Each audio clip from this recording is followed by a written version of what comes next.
마테오가 전한 거룩한 복음입니다. 그때 예수님께서 제자들에게 말씀하셨다.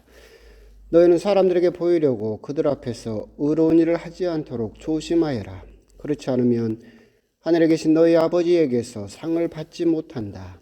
그러므로 내가 자선을 베풀 때에는 위선자들이 사람들에게 칭찬을 받으려고 회당과 거리에서 하듯이 스스로 나팔을 불지 마라. 내가 진실로 너희에게 말한다. 그들은 자기들이 받을 상을 이미 받았다. 너희는 기도할 때 위선자들처럼 해서는 안 된다. 그들은 사람들에게 드러내 보이려고 회당과 한길 모퉁이에 서서 기도하기를 좋아한다. 내가 진실로 너희에게 말한다. 그들은 자기들이 받을 상을 이미 받았다. 너는 기도할 때 골방에 들어가 문을 닫은 다음 숨어 계신 내 아버지께 기도하여라. 그러면 숨은 일도 보시는 내 아버지께서 너에게 갚아주실 것이다. 너희는 단식할 때 위선자들처럼 침통한 표정을 짓지 마라.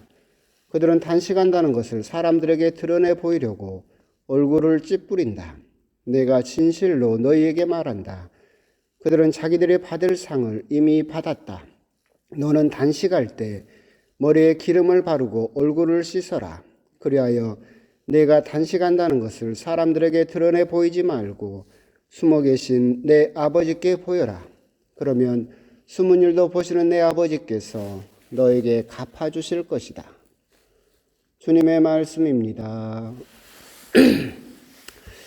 참 예수님, 제 수요일입니다. 코로나로 인해서 제 예식도 없고 미사도 드릴 수 없는 사순시기의 시작, 제 수요일이 되었습니다. 우리가 제 예식도 하지 못하고 미사도 드리지 못하지만 제 수요일이라는 사순시기 시작이라는 이 시기를 이제 살게 된 것은 또 코로나와 상관없는 또 주어진 또 현실이기도 합니다. 오늘 제 예식이 없다 하더라도 자체적으로 여러분 스스로 단식하시고 금육하셨기를 또 바라봅니다.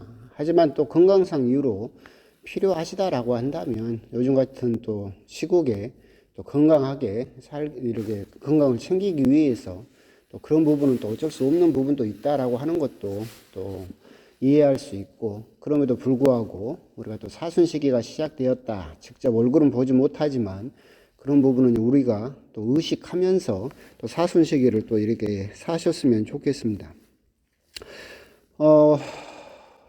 사순시기 40일이죠.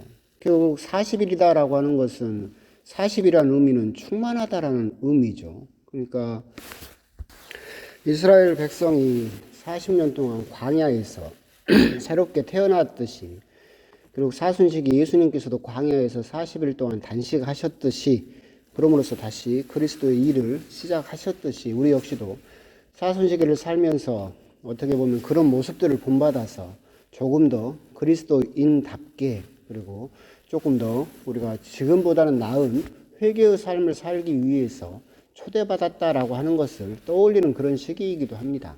40일은 어떻게 생각을 하면 시간의 11조죠. 11조 10분의 1, 그리고 1년 365일이다라고 한다면 대략 한 40일 정도는 얼핏 잡아도 1년에 11조죠. 시간의 11조. 그리고 우리가 하느님께 드리는 어떤 시간의 봉헌의 시간을 살게 된다라고 그렇게 또 생각을 하시면 좋겠습니다.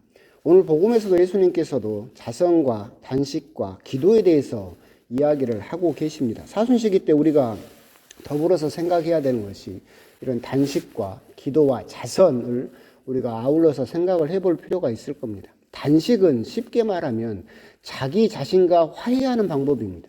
그리고 자선은 이웃과 화해하는 방법이고, 기도는 하느님과 화해하는 방법입니다. 결국 단식과 자선과 기도는 그저 어떤 의무로서 해야 되는 그런 것이 아니라 내 자신과 내가 밥을 굶어보고 어떤 원초적인 욕망을 끊어봄으로써 내가 일상생활에서 얼마나 많은 것들에 집착하면서 살았던가에 대한 것을 깨달을 수 있음으로써 내 자신과 화해를 하는 것이고, 자선은 내가 갖는 것에만 집착하지 않고 그것을 이웃에게 기꺼이 내어줌으로써 이웃들과 화해를 하는 방법이고, 또한 기도는 이제까지 소홀했던 것들을 사순식에 그나마 십자가의 길이라든가 다른 기도들을 통해서 하느님과 조금 더 가까워지고 하느님과 화해하는 것이 또한 기도이다. 결국 오늘 예수님께서도 그런 기도들을 남에게 보이려고 하지 말고 자기 자신에게 이렇게 화해를 하는 방법으로 제시하셨고, 그렇게 하면 하느님께서, 아버지께서 반드시 갚아주실 것이다 라고 이야기를 하고 있습니다. 제 수요일로 사순시기를 살게 되면서 우리들은 사순시기 하면 이렇게 단식과 자성과 기도라는 부담감을 또한 갖게 되고, 어떻게 보면 조금 부정적인 생각을 할 때가 많이 있어요.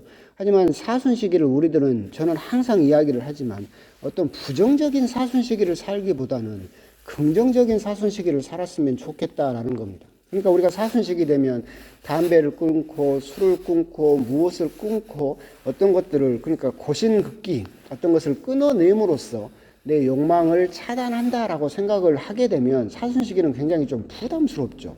어떻게 되면 살게 되면 주눅드는 그런 시기일 수도 있는데, 그렇게 어떤 부정적인 그런 것도 당연히 중요하고 지켜야 되겠지만 그것보다도 생각을 조금 돌려서 우리들은 긍정적인 사순시기를 살 필요가 있다. 그러니까 무슨 말이냐면 이제까지 안 했던 것을 해보는 사순시기, 이제까지 내가 성경을 안 읽었었다라고 한다면 성경을 읽어보는 사순시기, 내가 이제까지 십자가의 길을 소홀했었다라고 한다면 십자가의 길 기도를 조금 더 적극적으로 해보는 시기, 내가 평일미사를 참석하지 않고 등한시했다라고 한다면 그것을 한 번 더 지켜내려고 하는, 그러니까 어떻게 보면 무언가를 끊어내고 참고 버리는 사순시기보다는 조금 더 무언가를 내가 하지 않았던 것을 시도해 보고 조금 더 앞으로 나아가는 그런 시기로 우리가 사순시기를 살아보는 것이 어떨까, 이제 그런 생각을 합니다. 제 수요일을 시작하면서 사순시기를 살게 되었고 올해의 사순시기는 광주대교구도 84년 만에 미사가 없는 그런 사순시기를 또한 이제 시작을 하게 되었는데, 우리가 직접 성당에 와서 미사를 드리지 못하고 얼굴은 보지 못한다 하더라도 사순시기는 시작이 되었고, 그 어떻게 보면 광야에서 홀로 쓸쓸하게 기도하셨던 예수님의 그 모습을 우리들이 더 현실감 있게 느낄 수 있는 그런 또 고난의 시간이 지금 우리들에게 닥쳐오지 않았는가, 이제 그런 생각이 듭니다. 저의 수요일로 사순시기를 시작하면서 우리 신자 여러분들 정말 이런 코로나라든가 여러 가지 두려움들, 공포 속에서 너무 소극적으로만 머물려고 하지 마시고, 물론 건강을 챙기셔야 되겠지만 이런 그런 공포 속에서도 희망을 발견해낼 수 있는, 그래서 조금 더 사순시기를 사시면서 내가 조금 더 긍정적인 생각들, 그리고 또 긍정적인 어떤 신앙의 모습을 살아봐야 되겠다라는 그런 각오들을 한번 해보시는 것이 어떨까, 이제 그런 생각이 듭니다. 하여튼 조금 더 건강하시고 조금 더 어떤 건강에 대해서 챙기시면서, 사실은 여러 가지 참 걱정이 많긴 하지만 그런 것들을 모두 이겨내는 그런 매일매일이, 그리고 매주가 되셨으면 좋겠습니다. 나중에 이 모든 것들이 지나가고 나면 그때 웃으면서 다시 볼 수 있기를 희망해 봅니다. 아멘.